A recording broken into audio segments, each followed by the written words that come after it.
Bonjour Humain et Poilu, on est de retour à Pommeuse, toujours dans le parc Agi Loisirs, mais cette fois-ci ce n'est plus Jessica, c'est Fabien de la team Tayola.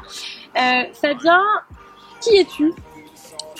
Je suis agilitiste, c'est pour ça qu'on se rencontre. J'ai commencé l'agility en 92 dans ma 15e année. D'accord. Et j'ai débuté avec un chien qui est né à la maison et avec qui je voulais bouger. Et je suis tombé sur une émission de télé un jour et je me suis rendu avec ma mère dans un club et me voilà aujourd'hui, près de 26 ans après, toujours à pratiquer.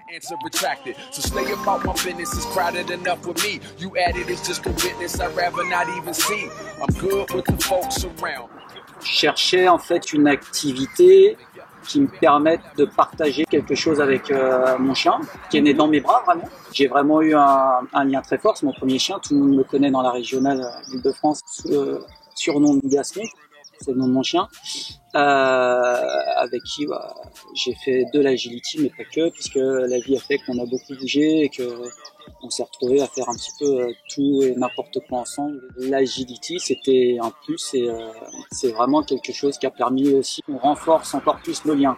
D'accord. Voilà. Et c'est en général ce que je recherche avec mes chiens, c'est-à-dire que dès le départ, dès qu'ils sont jeunes, c'est de créer du lien avec, de créer une relation avec chaque chien que j'ai eu depuis.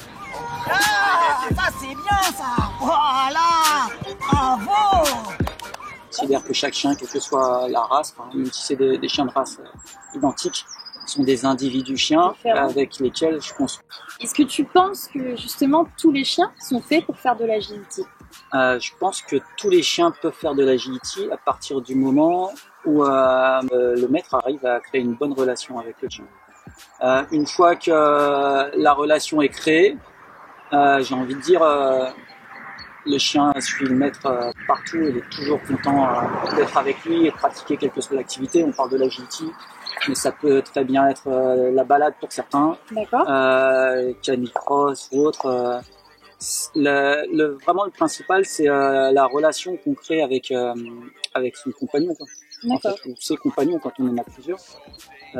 C'est ça qui permet après de construire, quelle que soit l'activité, quelque chose ensemble, à quelque chose de fort, à quelque chose qui peut des fois nous porter à faire des choses qu'on n'imaginait pas, comme j'ai pu faire, aller en championnat du monde ou des compétitions internationales. Je considère que le résultat, c'est pas la coupe, c'est pas le podium, c'est pas la compète qu'on va gagner. Le résultat, c'est le plaisir que prend le chien, et le plaisir, on le voit à la capacité qu'il a à donner sur le parcours quand tu cours avec lui. Tout ce qu'il a, quoi. Les meilleurs moments que j'ai passés avec mes chiens sur les parcours, c'est pas forcément des moments que j'ai gagnés, c'est des moments où à un moment donné, quand on courait ensemble, j'avais l'impression qu'on n'était qu'un seul, quoi. Ouais. D'accord. Je pense que tu viens de tout dire.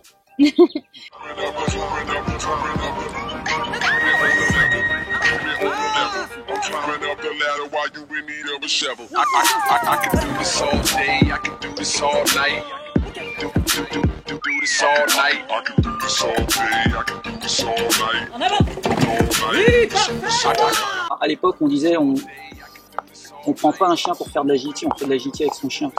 Voilà. Moi, j'en suis resté là. Alors, bien évidemment, c'est un sport que j'aime pratiquer, etc. Mais je choisis d'abord le chien en fonction d'autres critères que de savoir si ce sera un champion du monde de l'agility. Je considère que tous les chiens sont bons en agility. Simplement, ils ont des capacités différentes. Toutes les races sont différentes. Donc effectivement, il n'y a peut-être pas la même possibilité en termes de résultats en compétition quand on a, je sais pas, un labrador ou un border. C'est vrai qu'on voit peu de molosses par exemple en agility. Ils sont pas très, ils sont pas vraiment faits pour encaisser tous les sauts, etc. Ils ont quand même une morphologie qui est compliquée pour pas vraiment adapter ce type de chien. Il faudrait des obstacles qui soient bien plus grands, des tunnels plus larges, des pneus plus larges, des passerelles plus larges. Voilà. Mais pourquoi pas. Qu'est-ce que tu penses de ces nouveaux championnats, les crushs, qui permettent d'avoir des chiens croisés, bâtards, de participer? Alors, j'ai commencé avec des bâtards, donc forcément, j'aime bien voir, voilà, un peu orienté. J'aime bien ce type de chien croisé. Ça me gêne pas du tout. Je trouve qu'ils ont beaucoup d'atouts pour eux. Et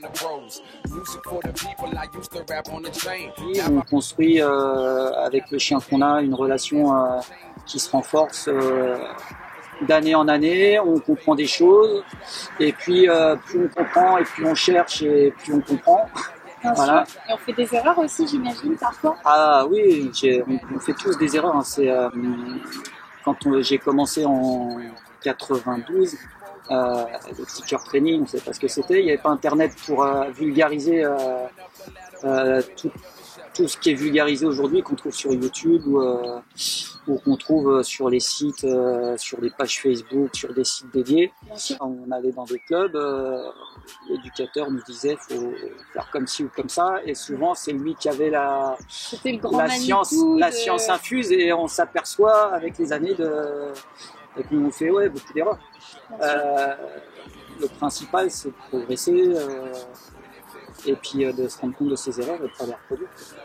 Il y a plein de pros aujourd'hui, plein de champions comme vous qui en sont revenus finalement des premières méthodes et qui se sont posé des questions, qui se sont remis en question. Il y a énormément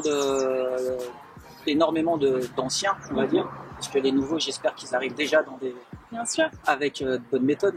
Mais il y a énormément d'anciens, effectivement, qui en sont revenus et qui ont compris que les méthodes dites traditionnelles n'apportaient pas les meilleurs résultats. Et alors, comment tu trouves un bon club d'agility, justement? Ah, c'est une bonne question. Ouais. La question, c'est d'aller visiter le club. Et si dans un club, il se rend compte qu'en fait, la réprimande est la règle, ils peuvent fuir directement. Voilà. Pour moi, un bon club, c'est un club où la règle, c'est de récompenser les bons comportements et pas de punir les mauvais. Voilà. Je te remercie vraiment de nous avoir accordé du temps, de nous avoir fait une performance avec Lego qui est une fusée complètement incroyable et qui, ça se voit, prend un plaisir énorme à travailler avec toi. Merci à toi de m'avoir invité à m'exprimer. Je te remercie encore, et donc ce qu'on peut retenir aujourd'hui, encore une fois, c'est que le plaisir, il ne vient pas du résultat, le résultat vient du plaisir. Et je te cite. Au revoir.